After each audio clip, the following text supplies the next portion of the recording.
श्री स्वामी समर्थ. तर मी सोनाली, माझ्या यूट्यूब चॅनलवर तुम्हा सर्वांचं स्वागत आहे. कसे आहात? मस्त मजेत ना? तर हे पाहता सकाळचे वाजलेले आहेत 5:30 वाजलेले आहेत आणि मी करत आहे इथे टिफिन. कारण मला सकाळी 6:30 वाजता यांचा डबा द्यायचा असतो, कारण ते 6:30 वाजता टिफिन घेऊन जातात आणि त्यानंतर मला सोहम आणि वेदांचं सगळं आवरून त्यांनाही स्कूलमध्ये घेऊन जायचं असतं. आता तुम्ही म्हणाल एवढ्या लवकर टिफिन का करते? मग त्यांना तर 8 वाजता घेऊन जायचं आहे, पण 6:30 वाजता मला टिफिन तयार करायचा, कारण यांचा डबा 6:30 वाजता असतो. म्हणून मग मी एकत्र सगळ्यांचा डबा करून घेते, तिघांचा डबा एकत्रच करून घेते. म्हणून मी थोडं 5 वाजता उठून सगळं माझं आवरून 7 वाजेपर्यंत माझे सगळे टिफिन वगैरे रेडी होतात. आणि मग मी सोहमला आणि वेदांतला उठवते, त्यांचे आंघोळ, त्यांचे ड्रेस, त्यांचे सगळे बॅगा वगैरे भरून आम्ही घरातनं 7:45 वाजता स्कूलला जाण्यासाठी निघतो. कारण स्कूलचं अंतर आमच्या इथलं जवळजवळ 10 किलोमीटर आहे, त्याच्यामुळे मला थोडंसं लवकर निघायला लागतं. कारण मी दोघांनाही व्हॅन लावलेली नाही आहे, मीच त्यांचं ने आण करत असते स्कूलमध्ये. तर वेदांचं स्कूल हे सकाळी असतं 9 ते 12 वेदांचं असतं आणि सोहमलाही एक 1 टाईमला व्हॅन लावलेली आहे, तो 4 4:15 पर्यंत तो घरी येऊन जातो.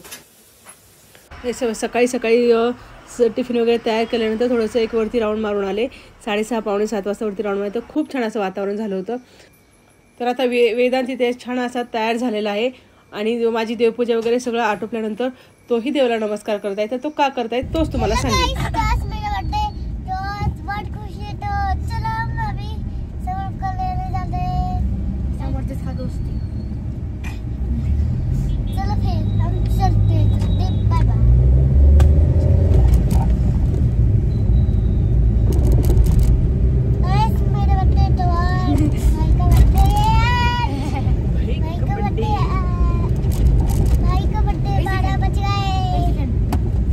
बर्थडे बाळा तुझा? कितवा बर्थडे? हा, किती वर्षात झाला तू? 5 इयर्सचा झाला.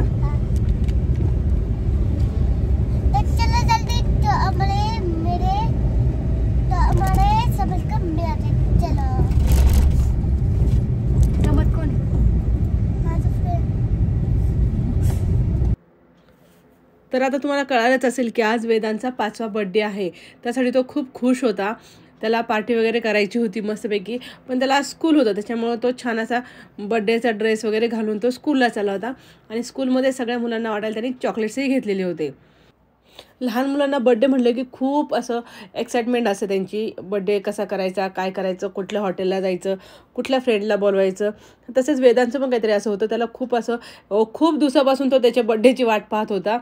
किमान 1 महिना त्यांनी कधी माझा बड्डे हे त्याचं चाललेलं होतं. मी त्यांना स्कूलला सोडून परत स्कूलमधनं त्यांना परत रिटर्न घ्यायला गेले, तेव्हा इथे सोहम आणि त्याचे फ्रेंड्स हे बॅट बॉल खेळत होते. आता त्यांच्याकडे बॅट नव्हती म्हणून ते पॅडला बॉल मारत होते आणि ते खेळत होते. तर नंतर मग वेदांतला स्कूलमधनं घेतलं आणि मी चालले आहे आता स्वामींचं दर्शन घेण्यासाठी. तर हे आता आम्ही चाललेलो आहे स्वामींच्या केंद्रात चाललेलो आहे ते दर्शन घेण्यासाठी. मी कोणाचा सोहमचा बड्डे असू दे, वेदांचा असू दे किंवा माझा असू दे किंवा ह्यांचा असू दे, कोणाचा बड्डे असेल तर मी सकाळी किंवा दुपारी जसं जमेल तसं मंदिरात, कुठल्याही मंदिरात जाऊन येते. पण शक्यतो मी स्वामींच्या मठात हे नक्कीच जातेच असते. तर हे पाहिजे स्वामींच्या मठात आम्ही आलो होतो आणि छानपैकी असं दर्शन घेतलेलं आहे. आत्ता खूप सुंदर वातावरण होतं. वेदांनीही खूप छान असं दर्शन घेतलं. इथे आम्ही येताना नारळ आणि थोडा प्रसाद आणला होता, तोही स्वामींच्या पुढे ठेवला. छान असं पाय वगैरे पडून आम्ही देव खाली काढायचं, वर काय खाली काढायचं.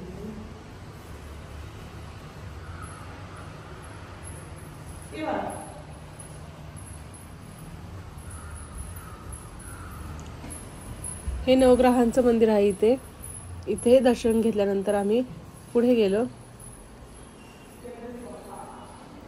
दुपारची वेळ असल्यामुळं गर्दी बिलकुल नव्हती. छानपैकी आमचं दर्शन झालेलं आहे. शेजारी मारुती आणि गणपती बाप्पाही होते, त्यांचंही छानपैकी असं दर्शन घेतलं. सोहमने घेतलं. आम्ही सर्वांनी दर्शन घेऊन आम्ही बाहेर आलो. तर हे पहा किती सुंदर दिसतं. एकदम मन असं, कधीही मला काही थोडंसं बेचैन वगैरे वाटलं किंवा काही आनंदाची गोष्ट असेल किंवा दुःखाची गोष्ट असेल किंवा आनंदाची असेल तरी मी स्वामींच्या मठात हे जात असते. आता जर आमचं दर्शन वगैरे झालं तर आम्ही बाहेर आलो. हे पाहिजे खूप सुंदर वातावरण होतं असं. तर नुकताच पाऊस पडून गेलेला होता, थोडासा चिखल होता इथे, पण वातावरण खूप सुंदर होतं. मठात गेल्यानंतर येणार असं प्रसन्नच होतं. मग तिथून आम्ही आता घरी यायला निघालो.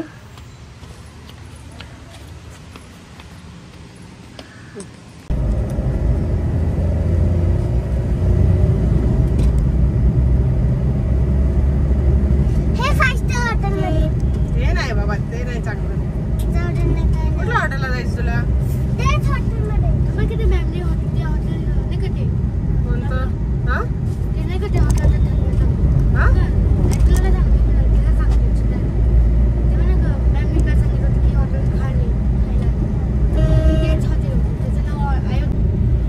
बोला.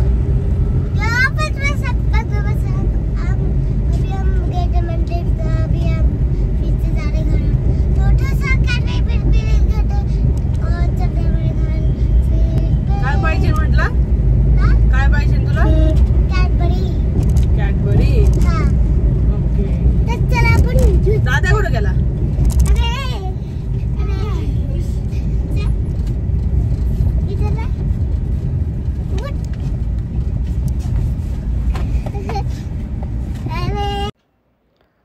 तर इथं सोहमचं आणि वेदांचं डिस्कशन चाललं होतं की कुठल्या हॉटेलला आपल्याला जेवायला जायचं. बड्डे तर आम्ही घरीच करणार होतो, पण त्याला जेवायला बाहेर जायचं होतं हॉटेलला, कुठल्या तरी छान अशा हॉटेलला जेवायला जायचं होतं आणि तेही त्याला व्हेजच खायचं होतं. त्यामुळे त्या दोघांचं चाललं होतं कुठल्या हॉटेलला जायचं. तर संध्याकाळी आम्ही छानपैकी असं तयार होऊन छानपैकी असं त्याचं औक्षण केलेलं आहे.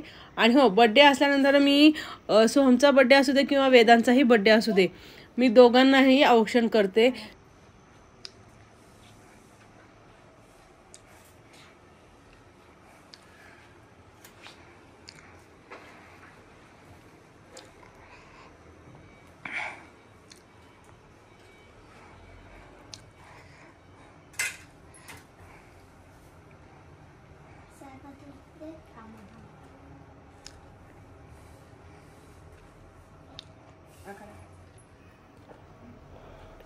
तर आता इथं औक्षण वगैरे छानपैकी असं झालेलं आहे आणि आता बर्थडेचा केक कट करणार आहोत. छान असा केक आणला होता त्यासाठी. आता तुम्ही म्हणाल घरी बर्थडेला कोणाला बोलवलं नाही, तर नाही, कारण एक्झामची वेळ होती. त्या एक्झामच्या वेळेला जास्त काही मुलं कोणी येत नाहीये आणि त्यात माझी तब्येतही थोडीशी खराब असल्या कारणानं आम्ही बर्थडे असंच घरी साजरा करायचा आणि फक्त हॉटेलमध्ये जेवण करायला जायचं, एवढंच आमचं ठरलेलं होतं.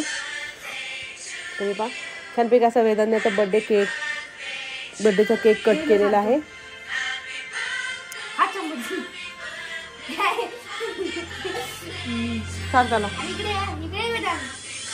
चला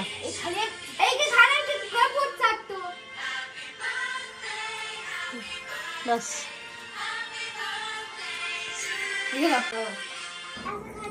इथं छानपैकी बर्थडेचा केक कट करून झालेला आहे, त्यालाही भरवला, आम्ही हे सगळ्यांनी खाल्ला आणि आता आम्ही निघालो आहे हॉटेलला जेवण करण्यासाठी. तर आता इथे आलेलो आहे मी अतिथी हॉटेलमध्ये, प्युअर व्हेज.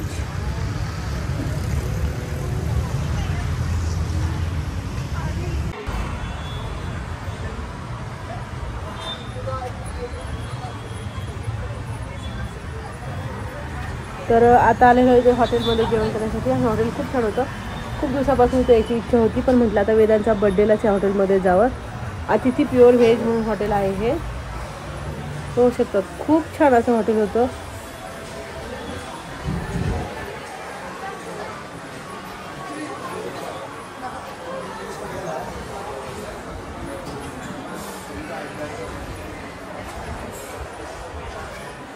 ॲक्च्युली आम्हाला हॉटेलमध्येच केक कट करायचा होता, पण खूप उशीर होईल म्हणून आम्ही तो घरीच कट केला आणि मग जेवणासाठी हॉटेलमध्ये आलो होतो. स्वतः होऊ शकता. आणि आज हॉटेलमध्ये ऑर्डर हा फक्त वेदांतच देणार होता, त्याच्या आवडीचं सगळं घ्यायचं होतं, म्हणून तो त्या वेटर अंकलशीही तसंच सांगत होता की त्याला काय काय खायचं आहे ते. मुलांचं कसं असतं माहिती आहे ना तुम्हाला, हॉटेलमध्ये गेल्यावरती त्यांना सगळंच पाहिजे असतं. त्यांना सांगतो की ते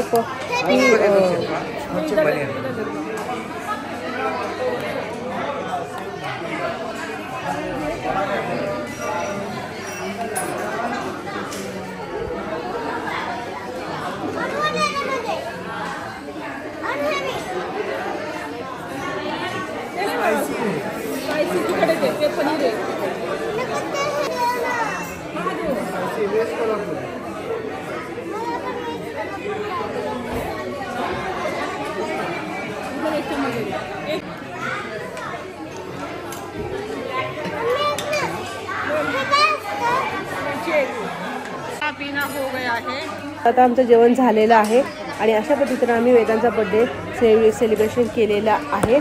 जर तुम्हाला व्हिडिओ आवडला असेल तर लाईक करा, शेअर करा आणि चॅनलवरती नवीन असाल तर सबस्क्राईब नक्की करा। लवकर भेटू पुढच्या ब्लॉगमध्ये।